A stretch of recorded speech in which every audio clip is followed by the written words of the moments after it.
Well, good morning, everyone, and thank you for joining us for the first happy hour 2023.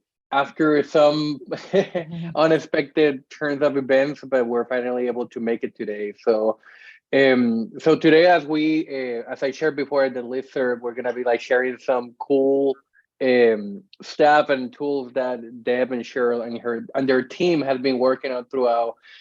Well, they will tell you how long they've been working on this project. And I think that without anything further to do, I will just like pass it along to Cheryl and Deb.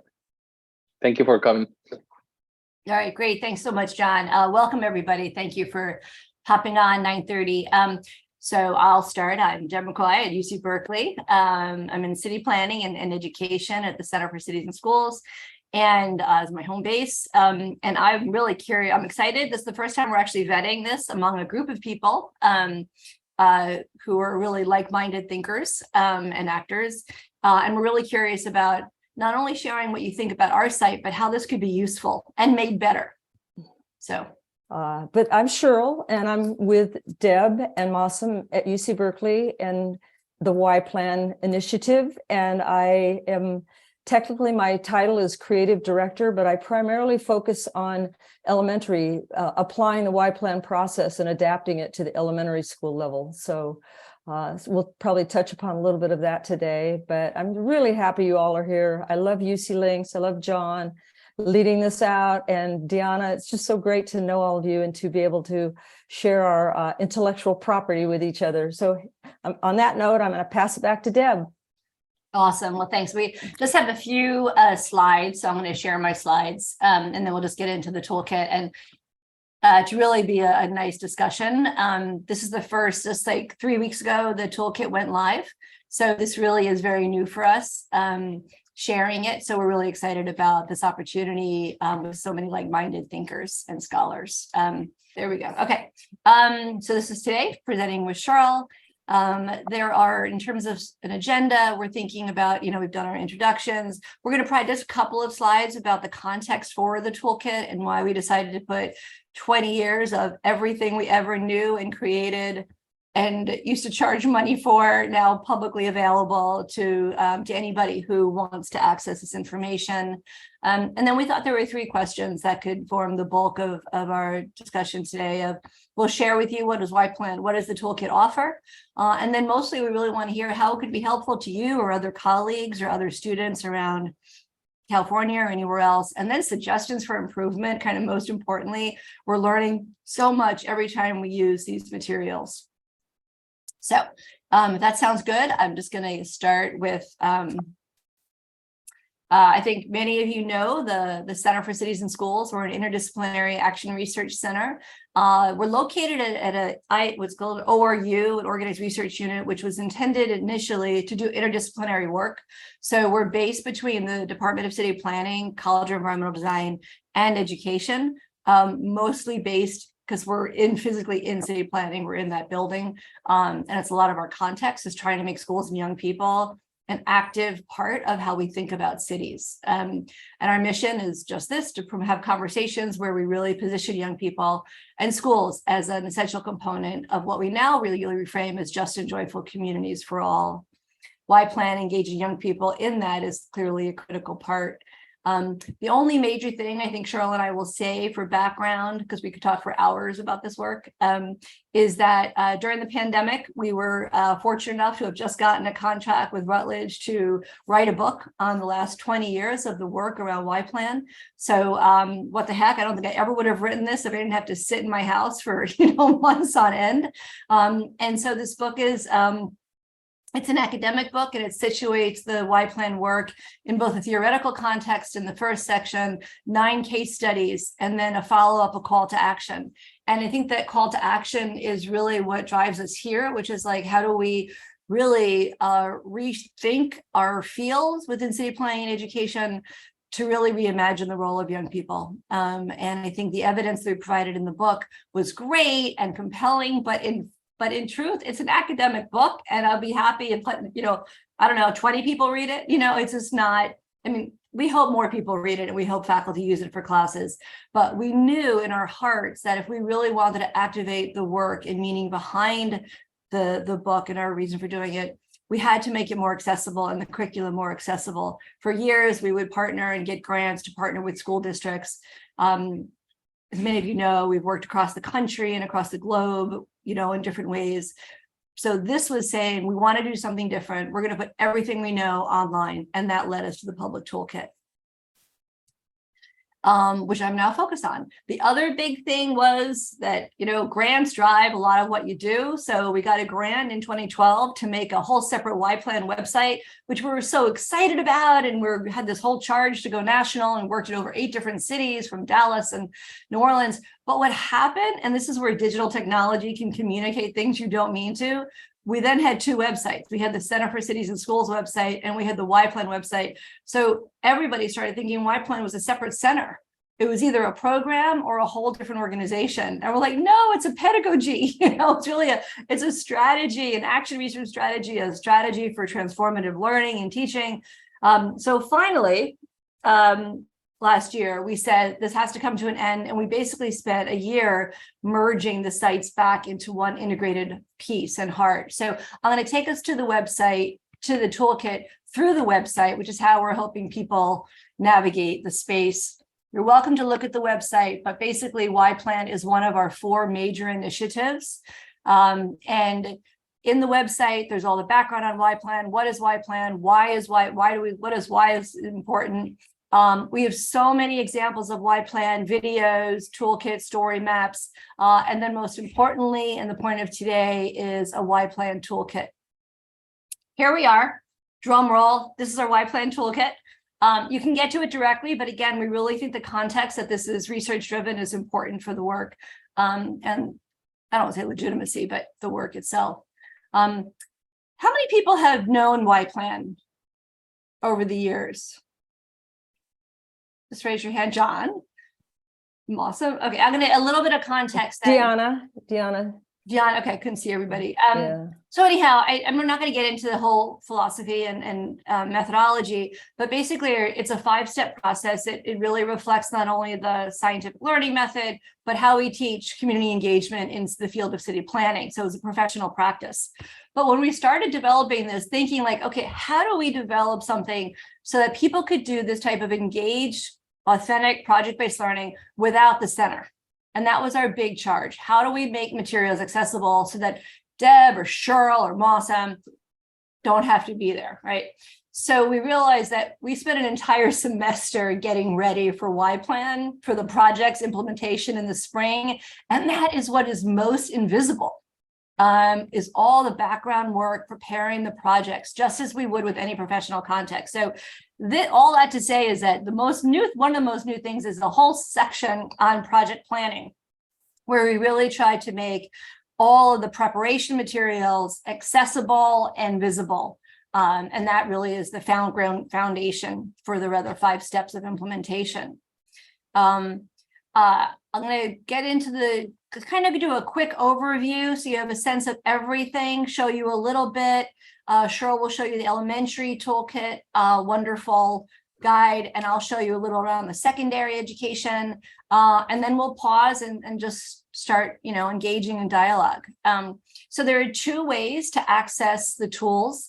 And again, we did this with a lot of our partners that some said, I just want to be able to go and get exactly what I want. I've done Y-Plan. I do similar types of work.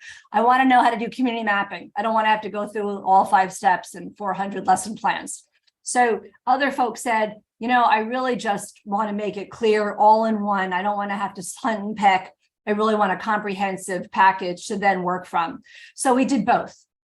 We created all-in-one Y-Plan project implementation guides and a filterable repository of individual tools, really going each of the 5 steps as well as the planning step. So here are the all-in-one guides. There's a Y-Plan mini. I'm using this in my class on Monday here at Berkeley because I run all of my students, I call them mentors, who will be teaching in the schools in a 2-hour Y-Plan mini. So you can do Y-Plan in 2 hours if you're really, really fast and strategic. So this is a mini that can be done anywhere at any time and really quickly. I use it as an overview, but people often really enjoy just getting a sense of doing this type of authentic project work. I'm going to invite Cheryl to talk about the Y Plan Elementary. I know the majority of our education colleagues are in elementary. So I'm going to invite her to talk a little bit more about the field guide for elementary. Cheryl, you're. Sure. First of all, I want to say, Diego, for example, you're a perfect person to be here right now to really give us feedback, because scrolling back up to the prep part, Deb, I think that is going to be very helpful for you to see what it takes to actually run a full-blown Y Plan project, and then you can pick and choose. Hopefully, you'll also get to know Ellen Middaugh and the people that are working at Escuela Popular, because they're a perfect case study in somebody who went through, with our guidance, a rigorous Y Plan process with a school for a couple of years, and now they're doing it on their own, and they're adapting it to align with their own research goals, along with their own talents and capabilities, as well as the needs of the schools.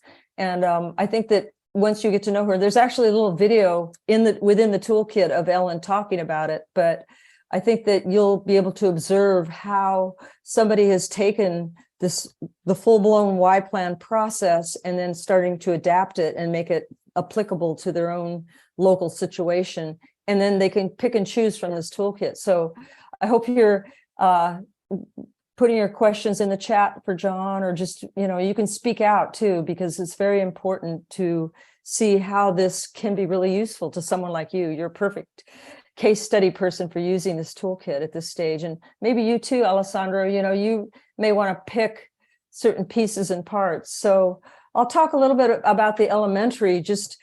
It's probably the simplest version of the Y Plan toolkit. And what I did was take the full-blown Y Plan process and turn it essentially into a field guide, introducing people. You can just scroll through a couple, Deb. Talks about how Y Plan, our double bottom line, that it's about not only the development of the students, but also our cities. And that takes you through the 5-step Y Plan process and shows you, how each step, it sort of has an arrow pointing to each step. You can stop there for a second, Deb, on one. And so this is the first step of the Y Plan process. Then it actually has lesson plans, simple lesson plans for elementary. Now you can scroll down a little bit for what you would do in the process. So you get a project question, you get a client, keep going, Deb. Then you start to focus on the aspects of the built environment that the children are actually going to be concentrating on, whether it's transportation, housing, some other physical aspect.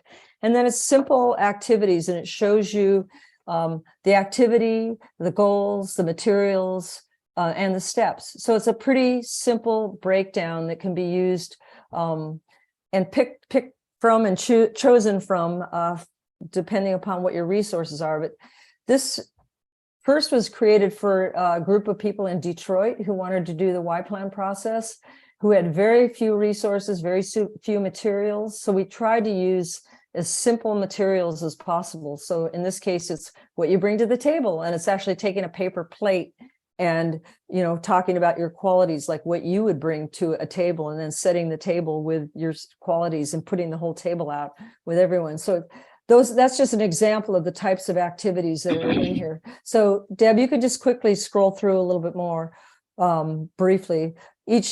Each lesson plan and each step of the Y Plan process is broken down like that, in that rhythm. So I think you're on step 2 now. So yeah, then it shows examples of how you make sense of the city, how you do mapping. All of this is adapted in the toolkit. So I don't think, there's samples too, like how you actually take something from Google Maps and use it, make a little handout for the students.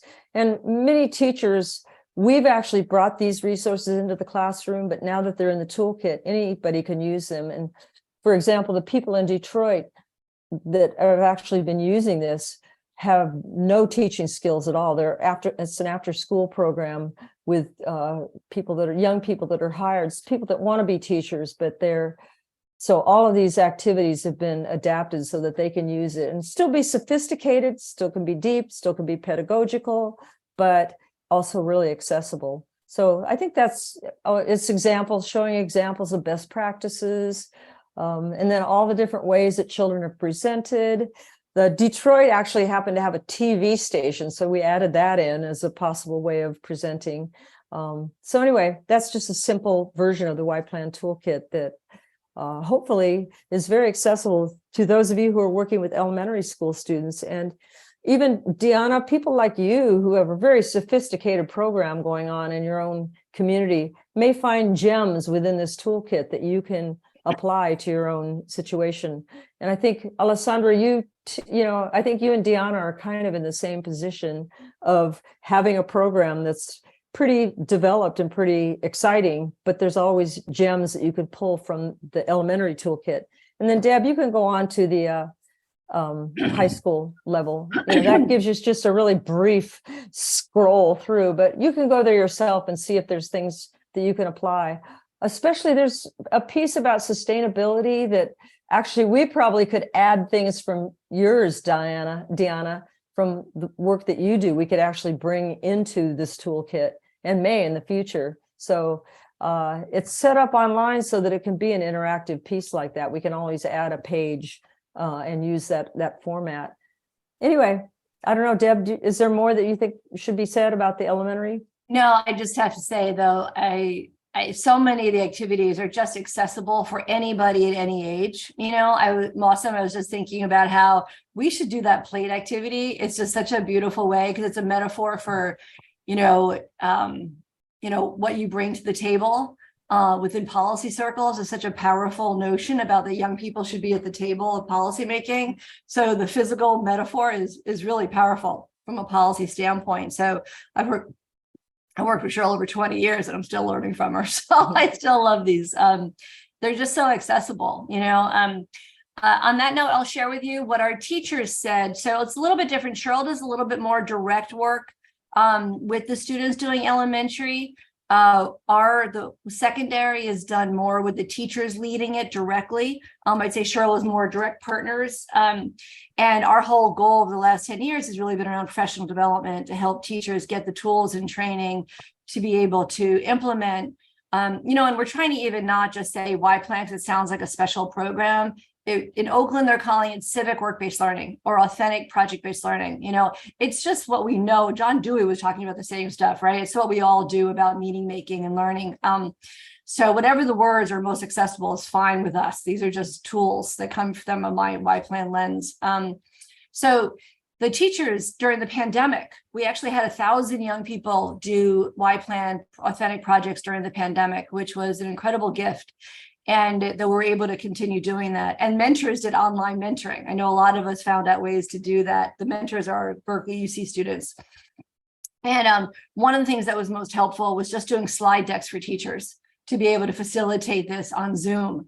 But that also then became the precursor for these full teacher guides and civic partner guides and higher ed partner guides, just as slide decks. And basically, I'll quickly show you the teacher guide. It's start to finish. Again, everything we know in one slide deck. And what we do is it's Google Docs, and we ask you to just make a copy. I was worried about copyright and all that for years. Now we just want to make this as accessible to anybody as possible. So you make a copy and then teachers can just play with it and make it their own, lesson plan or whole project guide. I won't go into too many details. It follows exactly the same structure, but more from like a high school or secondary perspective. Middle school also uses this. In fact, that's what Scuola Popular, the middle school for so long. So it gives you background about how to use it. This is new for our materials, which is really around the planning process to make it much more explicit. What is Y Plan? A lot of it is helping people is authentic projects right for you, right? That it's not easy. It makes it better, but it's not necessarily easy. So we try to be authentic about those questions. That our theory of change is really about this sector collaboration between K-12, higher ed, and civic communities, community organizations, we work a lot with city agencies. And again, kind of the basics to Y Plan. I won't get into that because that's not the focus now, but I'm happy to get into any of the details if you'd like.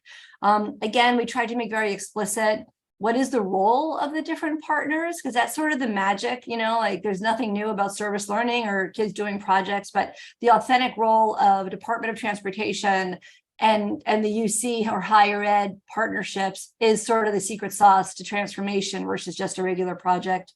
So we really try to make that as explicit as possible. One of the new things that we did do was videos. We have 3 videos for each of the partners. Oh, do you guys have to go? Okay. Yes, it's 9 o'clock. I think 2 people actually have to hop off. So this is totally accessible. If you have any thoughts, let us know. Okay. So I don't need to go through this. It really goes through every step, of the way. There are more videos, lesson plans, student worksheets, everything that we had that we thought would be helpful for teachers to be able to do this work, as well as community partners. I'm going to back up again and just go down quickly to show you about the filterable repository. And basically this is, let's say, John, you're a teacher. What might you be interested in learning more about? Let's say project planning. Okay, because you're new to it, you want to do more project planning. Are you a teacher, higher ed partner? Let's say a teacher. You're a teacher? Okay. And then you want, so I check off teacher, and then I say project planning, and it will bring up a bunch of different resources. There are also different types of resources. There are videos, PDFs, documents, slides, and spreadsheets. So it also shows the different type. And so there's just a ton of discrete tools here. How to, and it should be in some order: project planning, professional development. We basically give you templates for everything, developing a project, how to think about working on a project, learning about city planning, some basics there, city planning terms, because we know most teachers have never been engaged in authentic city planning projects. The yellow here, they're all drafts, right? And they're all intended to really be copied and made use for you, John. So you can make your own, toolkit just by copying all these materials. So that's the repository. There are, several hundred materials there for everybody. And we're really hoping to get some feedback as we're launching this for the first time publicly. I'm gonna pause there and just see if there are questions that we might, dig into certain aspects before going on. Thanks a lot for this. So I have one question. So one question and two questions. First, how did you do the taxonomy? How did you decide the categories of which activities, which projects you want to include in this project? What was the decision-making process like? So that's one thing that I would like to know. Secondly, for example, if I'm using this as someone, as a user who has no idea about Y Plan or another projects, is there a way that I can reach out to you, ask questions and things like that, just to make sure that I'm on the right place and finding the right thing for my project? Yeah, yes, of course. And we're trying to figure out what would be most helpful as like an annual webinar or something like that. It might even be good to do a webinar and then kind of like overview and then tape record it. So that sort of overview one-on-one would be accessible to folks as another tool. I hadn't thought about that, Cheryl, but something like this, just sort of an overview that maybe it's just 20 minutes. Okay, so back to your initial question. It was really interesting because I'm not a tech person at all. Fortunately, one of my former colleagues from Berkeley in the School of Ed, Jim Slata, who's now professor and head of President's Technology professor up at University of Toronto, is really good. He's a cog scientist, and this is what he does. He makes learning accessible. So he was really one of our guides. We really reached out for support. He and another gentleman helped us think through what are the bite-sized ways of thinking about it. So these were what he recommended is really important, kind of the positionality. Who are you, right? So the roles are really important. At first, we had it different. They actually had suggested project planning, project implementation, project assessment and evaluation, even though we don't have a lot around assessment. That's what they thought would be right. But when we shared it with our teachers, they're like, no, it's the roadmap. You have to use the framework that guides the whole work. and that's this time-tested roadmap. So it was really important to work from a framework that's just accessible to teachers as well as to researchers. So this is all driven from, research and is reflected in our book. So is that helpful? So then we ended up saying, no, we're not going to just go with project implementation and planning. We really want to break down the methodology because that's what teachers said was more important to them. Cheryl, anything to add? It was a huge learning process for us.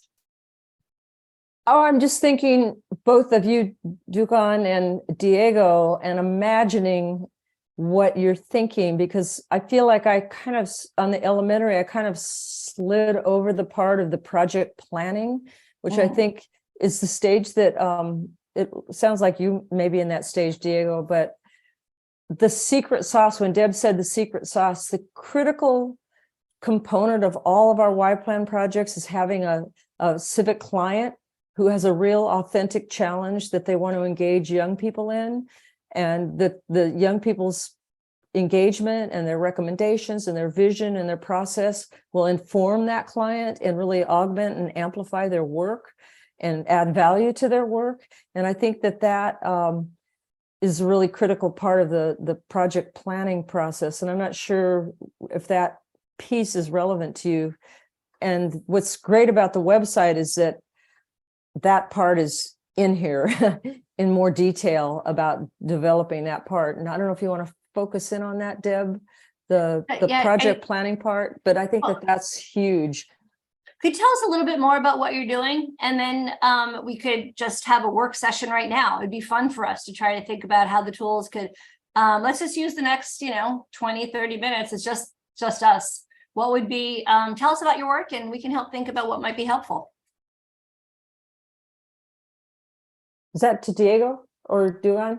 Dugan, Diego, I can talk a little bit. Wesley. I could talk a little bit about how I kind of envision the Y Plan. So I think my biggest question is surrounding the project, the beginning phase of this, and how much of a role the client plays. Because I see the Y Plan as a methodology, a pedagogy that stresses a lot of student agency, right? In terms of how they're investigating and researching. But the role of the client, I'm wondering whether this could be something that could also be used. Well, yeah, I know it can be. So I wonder if there's any tools that you offer in terms of self-generating projects. So that are projects outside of client-based projects, so that a teacher could use it on an everyday, what are the issues in our school? What are the issues in our classroom? And applying those kind of smaller bites. They seem to be smaller, but they're huge for these kids. And I say this because a huge part of our population at Escuela Popular is, I would say 90% are English language learners and they're immigrants. And so city planning for them is a massive jump. Yeah. Right. It requires an immense amount of agency to say the streets ought to look like this, public transportation ought to look like that, right? And I've lived in different countries, and there is a sense of I'm on borrowed time, on borrowed space, right? Like this isn't really my country. So how can we start to use the Y Plan in its methodology to kind of self-generate projects as well? And I wonder what your thoughts are on that. That is a huge, great question. Wow, wow, wow. Go for it, Deb. So I have two thoughts. One, absolutely. During COVID, we did almost all classroom-based school-based projects. So the principal became a client. It was around culture, how to use web. So absolutely, you can use school-based projects and questions. It's no less relevant nor authentic to use a school-based question. So absolutely, if the principal, you still want to have someone, an adult, who can use the student's work, right? So that's YPAR, which is typically where young people come up with the problem and then go out and start answering it. I think that's terrific. I still believe that even if it's a youth-generated question, that there should be adults ready to partner with young people to have an authentic, engagement about how the work can be useful. I've seen a lot of YPAR or those types of student-generated questions when there aren't it can be regressive. It can be even harder if we don't know that there are adults who want to listen to them. So I still think it's great to have a principal or someone who really can serve as a client-esque or someone that cares about the work. So today I want to recognize that this still talked about city leaders, but the same principles would be for a principal, same concepts would be for a principal. You know, they would still have a problem that the young people recognize as an issue, that the principal or some other adult feels is really important to partner with the youth on. And then you get out of the classroom, you go on a site visit to kind of get that professional practice. Again, whether it's a school-based project or a city project. And then third is that dialogue presentation, which is really poster sessions to really talk about their solutions and grapple with those solutions. Are there any projects in particular that you're thinking of right now?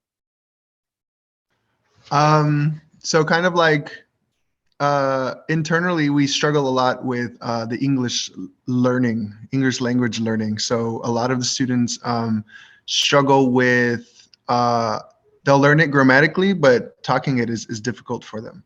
And so I was thinking of posing that as a problem. How do we learn a second language, and what is relevant to us when we learn a second language? And then having them explore that themselves, kind of like what would work for them, what doesn't work, and then and then proposing that to the principal and the director to say, hey, this is what the kids think they need to learn English. And that's something from what I've observed, but I would also be willing to switch gears if they told me that's not the issue that they're facing, that maybe it's food, maybe it's housing, maybe it's their parents or lack of parents being present in the United States.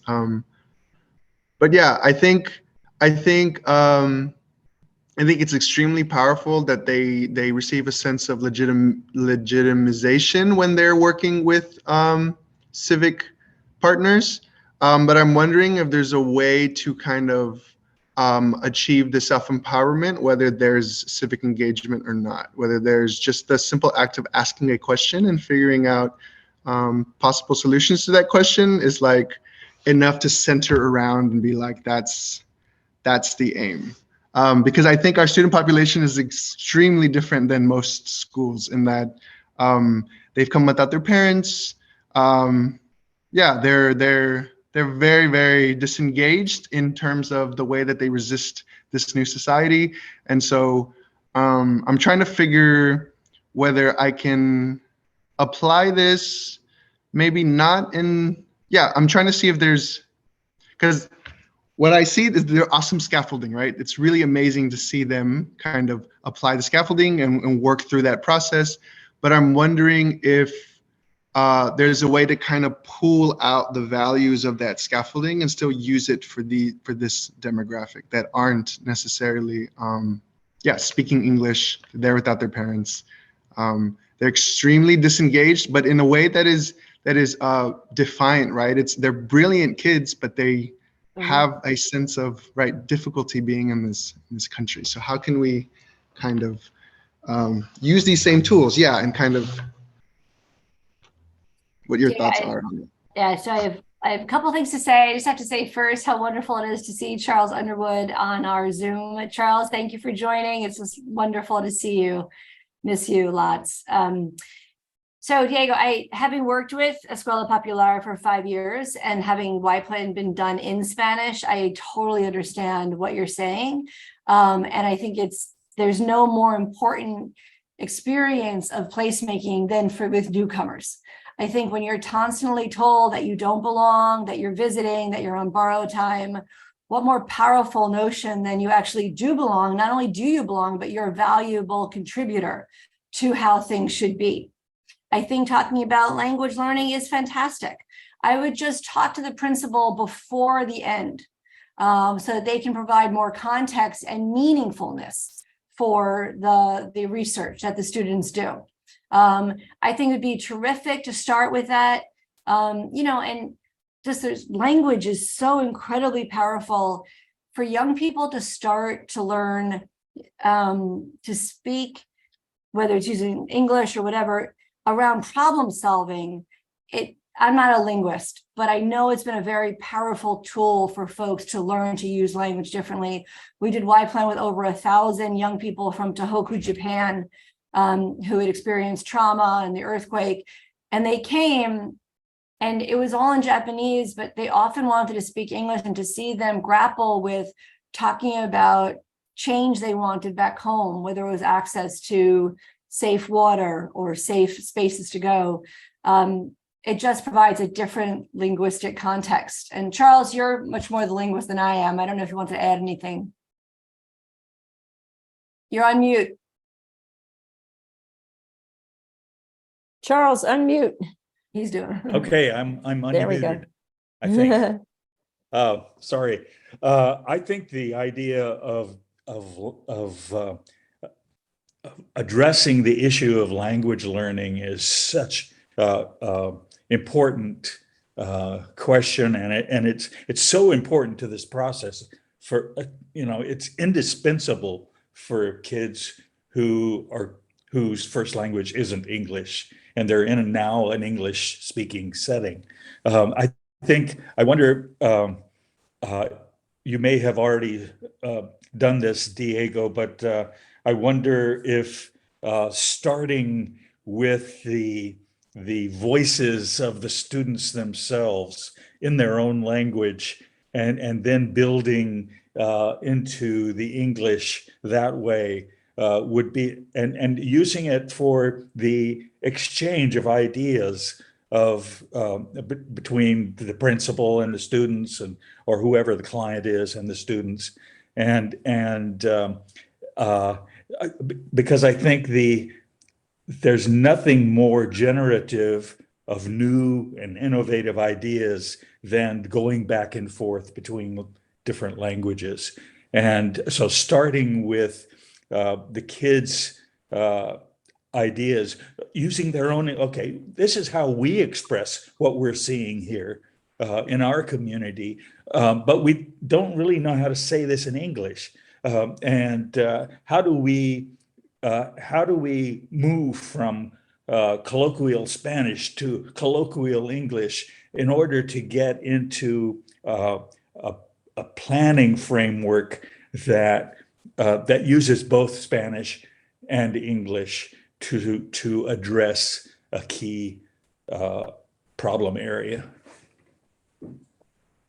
I also think that, Deb, and you can amplify this a little bit, during the pandemic, some of the high school students, I think it was in Richmond, took on the issue of mental health. And that was a local issue that the students had a lot of thoughts and feelings about, that they needed to inform administrators, teachers, counselors, and civic people, like, what do we need, especially during the pandemic where all these needs are heightened. And I think we had some really powerful case studies of the students taking the Y Plan process and applying it to mental health. And I think that that's applicable to what Diego was talking about with respect to language. So Deb, maybe you could talk a little more about that. No, but exactly. The principal and the school was the client really desperately trying to understand, how do you adjust mental health during isolation? And the students who were going through the isolation and that direct experience, the opportunity to voice their experience in a proactive way around problem solving was one of the most powerful experiences I think any of us had. It was just chilling when they were able to talk about what was going on with them. And I think it's similar with language. I think an interesting question or a problem for the school, a problem meaning like a challenge in what you're talking about is, how do the students, what would be most helpful to the students? What if the principal said, what would be most helpful to you to help us support English language development, right? And then have that be the project, right? And have them, because I'll tell you, any principal is going to want to know that, especially Escuela Popular, but that would be actually helpful for anyone across UC, right? Totally. Any community. And I think that's, it's just an authentic project. Any of the ones that you mentioned, actually, whether it's language or access to, I can't remember all the other ideas you had, any of those real world the experiences that young people have that you want to make better in school are fantastic questions to tackle. Yeah, thank you. It's very helpful to hear your reflections on how the Y plan can apply to a self-generating issue. And yeah, thank you, Charles, for the idea, or just the kind of importance of exploring and researching in Spanish, and that being the driver to them figuring out what relevant English, right, they want to learn first. Diego, So thank you. I'm going to be a little provocative and push back a little on the disparate nature of a self-generated question versus a client question. Yeah, please do. Because I think they're all both. If you want to do this type of authentic practice. And I do think what's transformative is that purposefulness of the student's work, that someone cares about what they're doing. That's not just a simulation or an exercise. That is what we have found to be the transformative moment. So anything that's a Y plan project, city planning, forget those words, they sound professional. It's about the everyday life of learners, right? And that we don't structure success for around the everyday life of learners. We structure it around these ridiculous disciplines, right? So whether it's about how do you get to school, right? I mean, that's a huge question. Is it safe getting to school? Well, that's a transportation question, right? But to young people, it's just how do you get to school, right? At the Health Academy in Richmond, it was around healthy lunch, and that they had all this, healthy food, but kids weren't eating it. And they're like, okay, how, whether and how can young people want to eat healthy food? And they're like, anyway, it got into a very interesting thing about, they're like, it's not that we don't want food. We're not going to go to that salad bar because it was a lot of local student issues around space, right? Adults never would have known that. They redesigned the salad bar and it sold out every day, right? So it was a very simple everyday life type of thing around school lunch, right? Which is incredibly important to young people and to adults, right? But just the way it's framed, not in a professional adultist way, but in that everyday life of honoring the everyday life and experience of young learners. And the majority of our students that get the most out of it either are English language learners, or honestly, non-traditional students, like students who are identified with different learning abilities or something like that.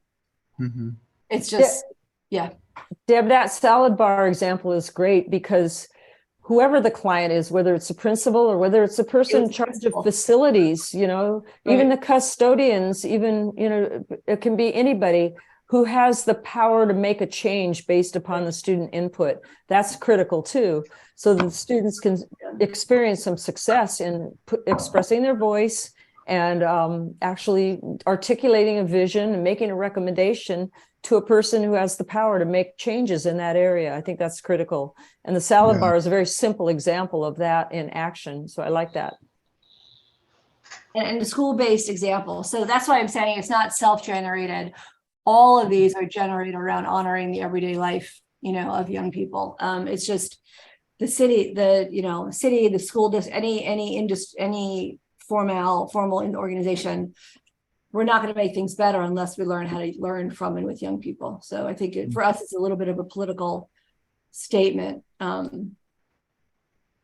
that makes any sense. But I guess I am pretty passionate about not waiting to the final event to engage adults in power, because that's what we do all the time. And it's often too little, it's often too late. There might be so many little subtleties that the principal could say, hey, we have a new grant, or hey, we could change the access to courses in September, but I wish you didn't come to me in May about this, right? So that type of partnership with adults really can make young people feel authentic versus just like school.